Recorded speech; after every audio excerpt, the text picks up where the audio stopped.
What's going on, everyone? Thanks for clicking on the video. So in my last video I let you guys know that I would be doing an Instagram Q&A, so that's what I'm going to be doing throughout this video.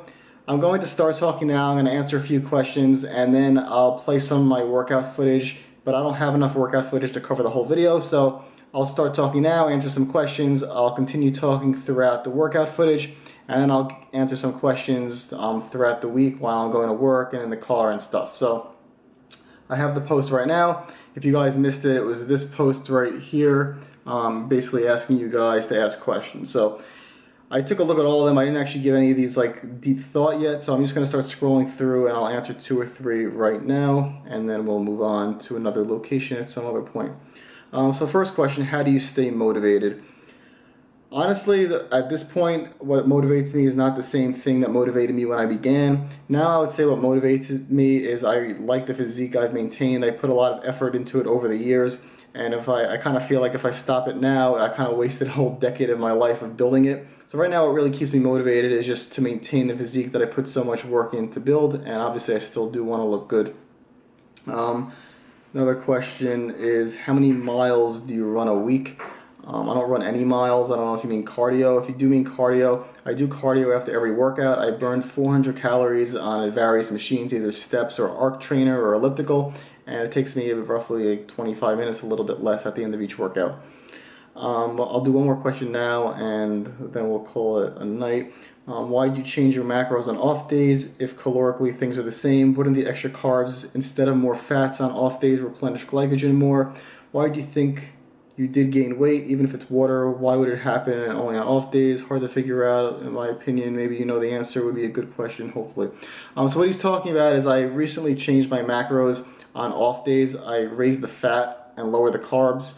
So on workout days I have lower fat, higher carbs. On off days I have higher protein, lower carbs, and higher fat. The reason I did that was because I felt with the extra carbs, when I wasn't really using them on the off days, I started looking a little bloated and looking watery.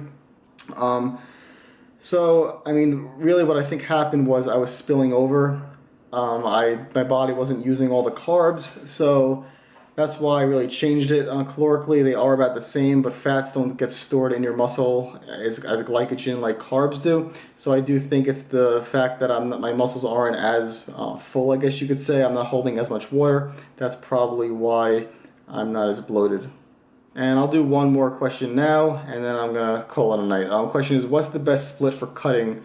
Bro split or upper-lower body workouts? I don't believe there's a best workout routine for cutting. I recommend whatever you did for bulking or whatever you're doing before cutting, that's what you should do for cutting. I don't really recommend changing your routine once you go into a cutting cycle. I do think whatever built the muscle is the same thing you should do to keep the muscle. So even if you weren't on an optimal routine while you were bulking, stick it out for your cut. If it worked to build the muscle, it should be enough to maintain the muscle. And if you really want to change your routine when you're done cutting, I think that's the time to do it. Okay, next question.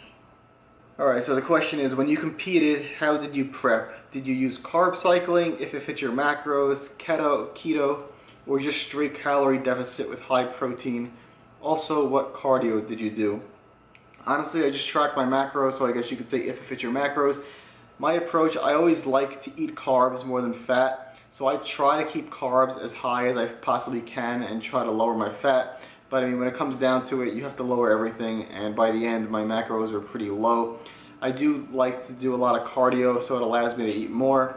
As far as the cardio, I would do mostly moderate intensity, burning about 400 calories at the end of my workout on various machines. And towards the end, I sprinkled in some high intensity intervals as well. Next question. What protocols do you follow for adjusting diet / cardio when a sticking point is reached? Good question. So it goes with the question I just answered. I mean, if you hit a sticking point, you need to get into a bigger deficit. So you could do that either by lowering calories more, increasing cardio, or a combination of both. I typically like to do a little bit of both, so maybe add about 100 calories per session of cardio, and also lower maybe 100 calories overall. I feel like that definitely gets you moving. Same person. Also advice for balancing fitness, life, and school. Okay, that's a very good question actually. And I mean, my opinion on this is if you want something in your life, you will make time to get it into your life. So if fitness is important to you, it sounds cliche, but you will make time for it. Whether that means you have to wake up early, sacrifice sleep, maybe stay up late, cut something else out of your life. People have this tendency to, they look at their life and they think each day there's certain areas or there's certain periods of time which are just like the untouchable time. Maybe you have dinner at a certain time, or you watch a certain show, or there's just something that you do that you, in your mind, you consider untouchable, that time cannot be removed. But you can't look at anything that way. Anything that you do that's not a requirement, like school or work, that can be touched.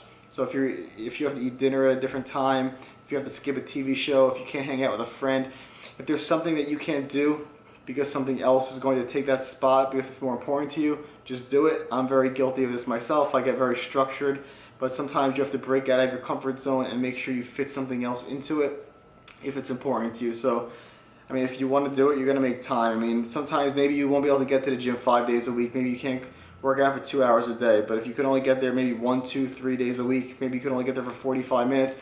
Everyone has time to get to the gym for at least a little bit. So do what you can, and that's my opinion on that. How long did it take to start seeing serious results in your lats? Well, I've been lifting for like 11 years, so I'd say about 11 years. How long have you and Paula been together? Do you still do personal training? How many years do you have for law school?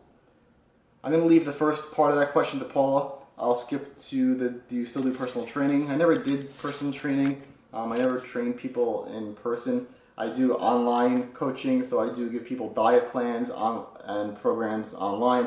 If you're always interested, my email's in the information below, so you can contact me. I'll be happy to work with you there. Law school is 3 years total. I'm going to be finishing up my second year in May, so I'll have a full year after this semester. And as far as how long Paula and I have been together, let me feature Paula in this video and we'll switch the camera around a bit.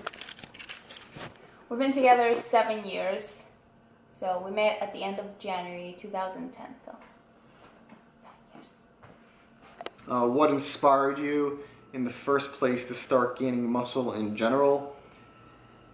I just really wanted to look better. I always saw guys who were in good shape, and I always just wanted to be in shape. So that was what started. I just wanted to have a good physique.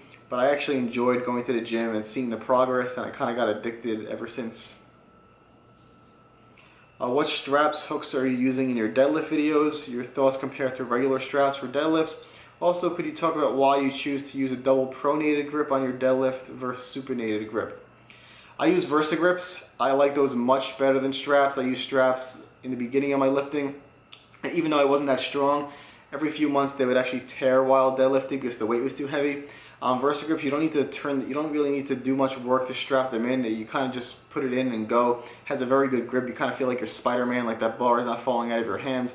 So if you're going to use straps, definitely recommend VersaGrips. The reason I use double overhand grip is because I just have a fear of tearing a bicep.